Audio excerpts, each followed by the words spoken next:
Fantasyland, How to Relax.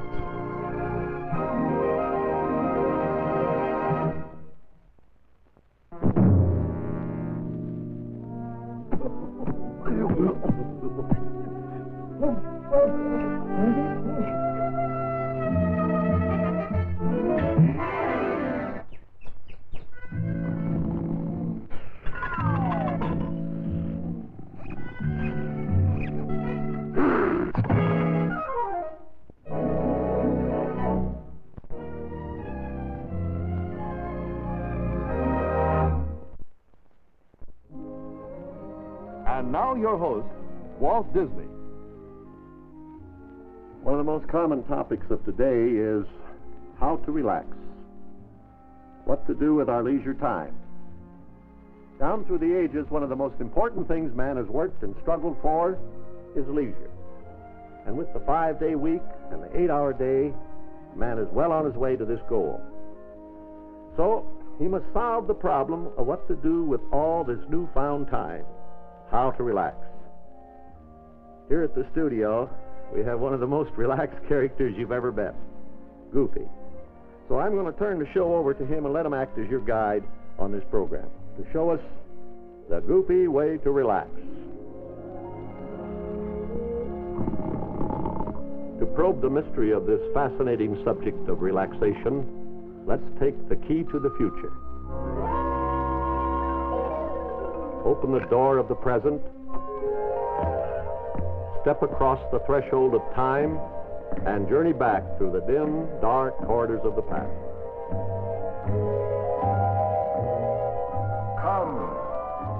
Come with me.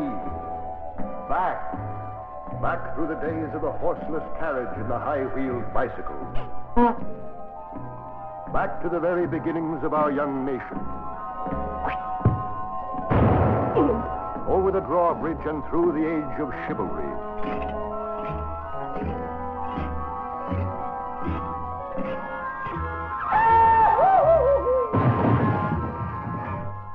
Back past the ancient days of the pharaohs.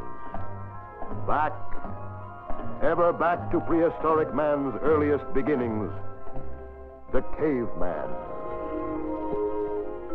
The caveman had nothing but leisure on his hands. He was truly relaxed. Then one day he made a big mistake. He discovered his thumb.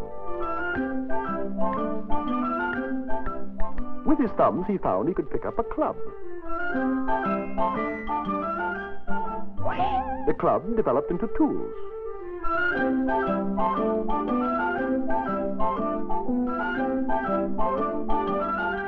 Man discovered work. Ouch! And that was the end of leisure.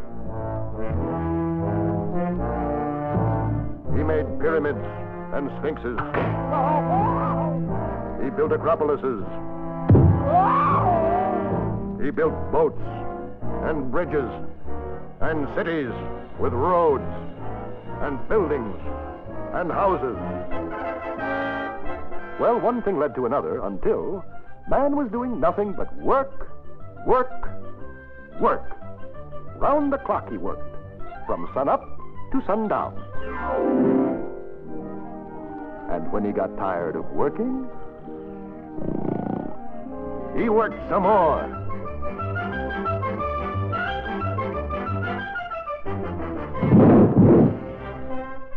Came the revolution, the Industrial Revolution. Using brains instead of brawn, man began the long fight to recapture what he had lost. Leisure. He harnessed steam and became its master. He built machines of steel to make his work easier. Step by step, he moved forward. He invented things, huge cranes, stamping machines, and great steel foundries. The 6-day week and the 12-hour day became things of the past, thanks to the miracle of mass production.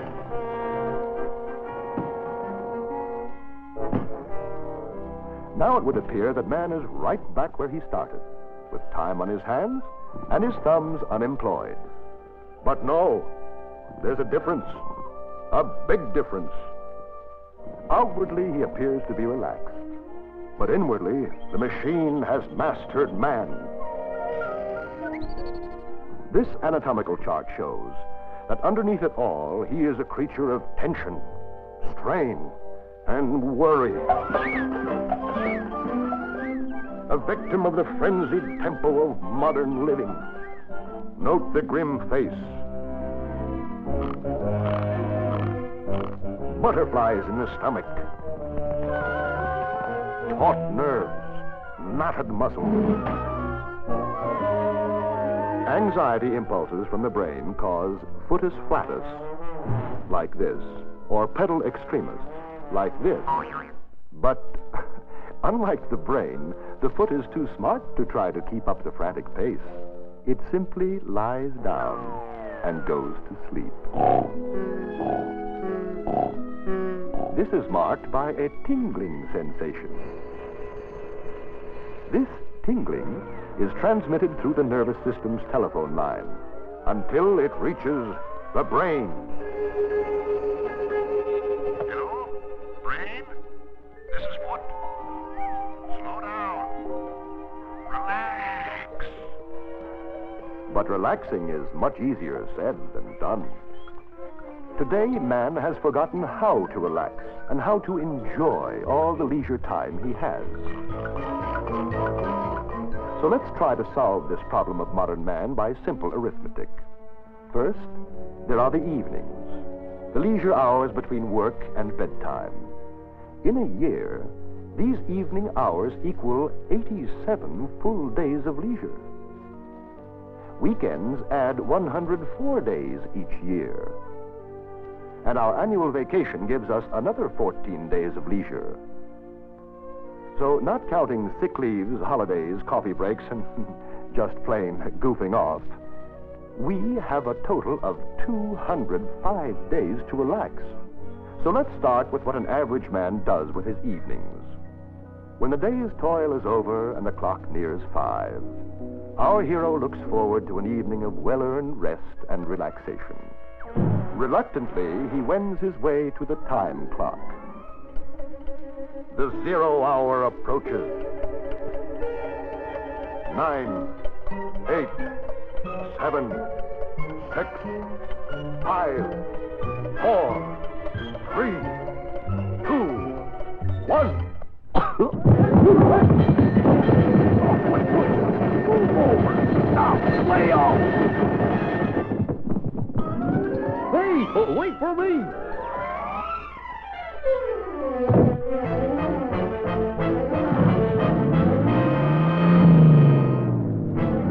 Move over! Let it pass!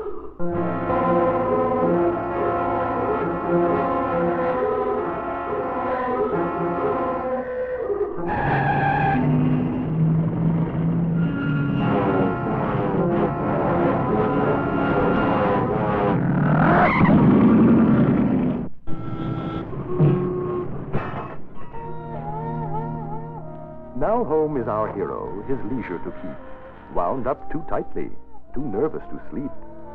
With tensions and worries and nothing to do, but sit in a chair, his brains in a stew. Worn down to a nub, it's a hobby to choose. So get one. Hurry, there's no time to lose. And in conclusion, we often find a simple hobby is not only a source of great personal satisfaction, but also proves an ideal method of relaxation for everyone.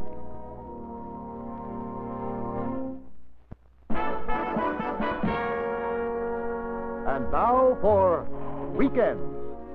2 whole days to relax. Weekends spent at home are one of the favorite periods for relaxation, especially for the avid do-it-yourself fans. Today, do-it-yourselfing has become big business. It's easy to construct your own hi-fi set, your own railroad, build a toll bridge, even a skyscraper. Nothing is beyond the realm of possibility. All you have to do is fill out the attached coupon, drop it in the nearest mailbox, a short wait for delivery,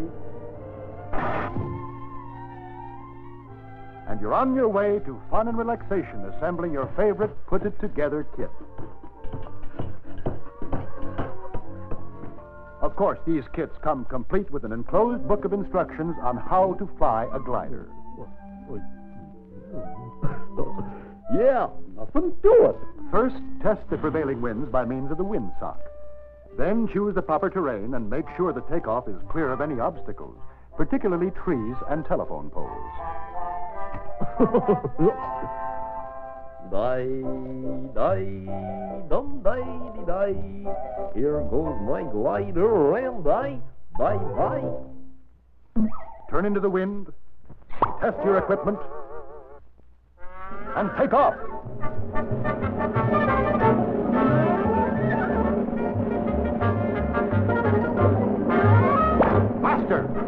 Faster!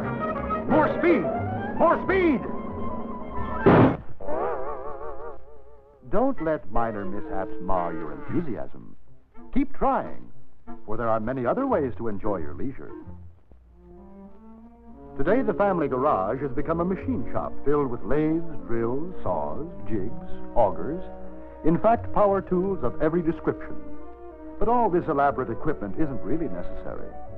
The resourceful do-it-yourselfer only needs a few simple tools and the urge to tinker. There is only one unbreakable rule for tinkering. Never finish any project you start. This rule applies to painting floors, doing your own wallpapering, decorating, easy remodeling jobs, repairing furniture, fixing leaky pipes, or for the more courageous, fixing the television set. Tinkering not only provides the tinkerer with much-needed relaxation, it is also a prime source of revenue for the professional repairman, who must necessarily follow the tinkerer. For statistics show us the average handyman about the house creates more havoc and destruction than the combined efforts of termites, tornadoes, flood, fire, and water. But the rabid do-it-yourselfer is not easily discouraged. He is a man of far-ranging dreams, of vaulting ambitions. Sometimes these ambitions lure him into some spectacular home remodeling project like adding a room, a den of his own, designed as a perfect haven to relax. Of course, there are a few minor details to take care of: filing your legal description, title search, easements, deeds, zoning laws, oil and mineral rights, building permits, soil tests, contracts, electrical and plumbing codes. Just be sure these necessary items are taken care of, or you might find yourself out on a limb. Not me.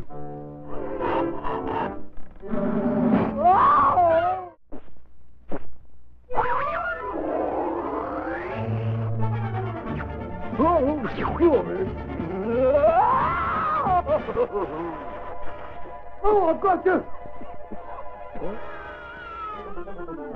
And when at last his dreams have been transformed by wood, metal, and masonry into solid reality, the happy do-it-yourselfer is ready to enjoy the results of his hobby.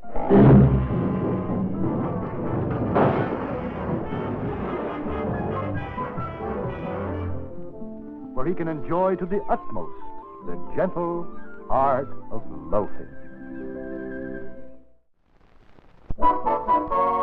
But there's much more to do on weekends than just staying home.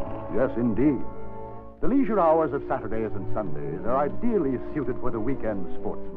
These hardy souls go in for the more vigorous type of relaxation, out in the wide open spaces where one is lulled to sleep by the gentle sounds of nature.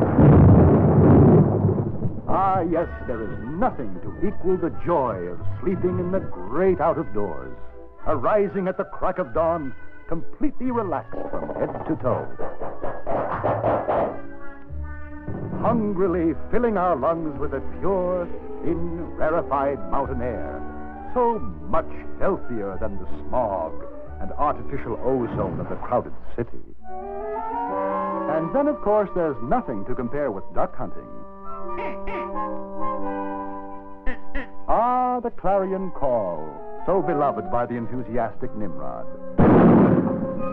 This form of recreation is an excellent way of relaxing for everyone, except, perhaps, for the duck.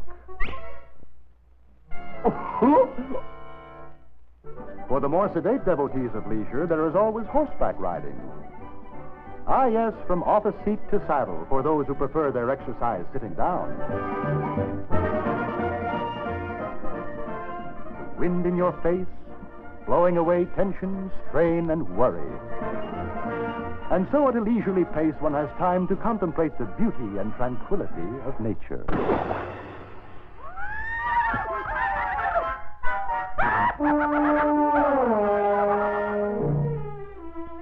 But the weekend athlete doesn't have to travel far afield for his relaxation. Just around the corner, in any city, he'll find beautiful parks with well-kept tennis courts to indulge in his favorite recreation. Here on a beautiful court, he can meet in friendly competition a kindred soul, willing to play with the spirit of sportsmanship prevailing. Forgotten is the grim reality of their daily grind. Forgotten in their joy of the spirited sport. For here on the courts, it's not the winning so much as the game that counts. A game that gladdens the hearts of the happy contestants.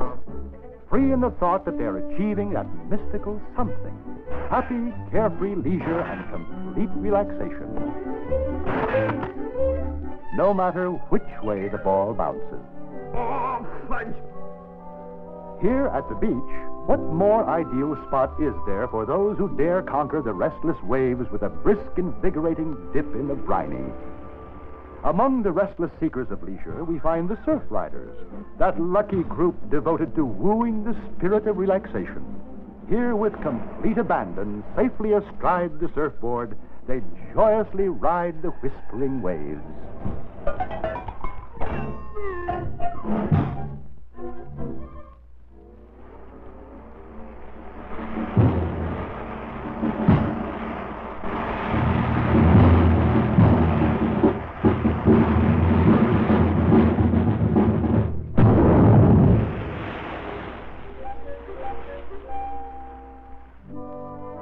Meanwhile, for those who don't care for aquatic leisure, there's always the mountain, where one may find peace of mind and a genuine spot for relaxation. Here among the majestic peaks of the snow-covered mountains, amidst the winter grandeur of nature, one finds the skier, dedicated to enjoying the winter sport of skiing, pronounced skiing. With a joyous Galantersprung, he's off. And what finer accomplishment to the inveterate leisure lover than a fast spin down an icy slope, swiftly shussing past unseen obstacles. And he's into a series of high-speed Christianis, swooping gracefully downward.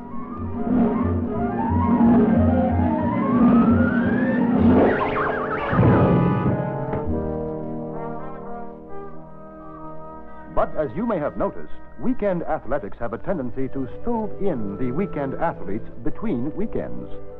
To avoid this, well-known authorities on the subject of leisure and relaxation suggest some less strenuous hobby, like spectator sports, where you sit back and watch somebody else do the work. Now that's true relaxation. Well, ladies and gentlemen, here we are out at the Elite Deluxe Sports Palace, about to witness one of the biggest ice hockey games of the season, bringing together two of the top-ranking teams in the league. In no other game is the feeling of competition so keen, affecting both players and spectators alike, turning casual friends into bitter enemies. Foul. It's breathtaking, and they're mixing it up. Wow, a basket, Perry Faust, oh, touche! And look at that body, and look down the sideline, and it's a touchdown. Strike, ball, strike. He's out like a light. Here comes the pitch, the long road drive, straight down the fairway. Is it a strike? No, it's fair! Love that deuce, Rummy, wow, what a performance, what a show. It's every man for himself, and that's why ice hockey is called a spectator sport. And now we come to vacations, the biggest chunk of leisure time man has to spend. Let's look behind the scenes and study a typical vacation from beginning to end. For 50 long weeks, our hero has been planning how to spend his 2 glorious weeks of vacation. Shall it be fishing at Fond du Lac, sunrise in the Rockies, basking on the beach, dude ranching, golfing, boating, hunting in the North Woods? But wait, stop dreaming about it. Vacation time is here. So long, slaves.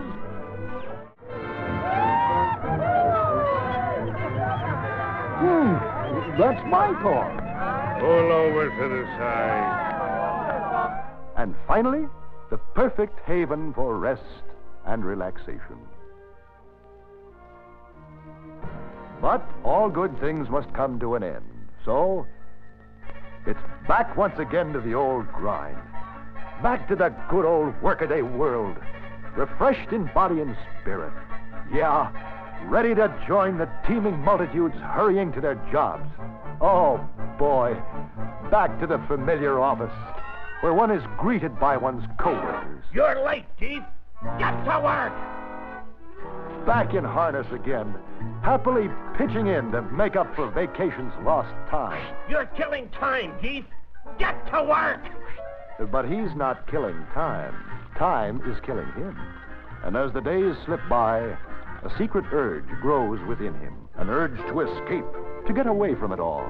Off to some faraway tropic isle. Yes, deep within every man is this desire to escape, to shake off the tensions of modern-day living.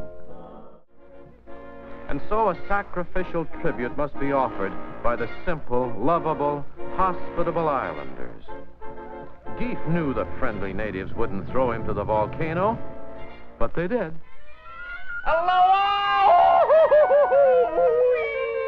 Hey, Goofy. Goofy! Wake up! Huh? You gonna work all night? You're sleeping on your own time. Oh, gosh.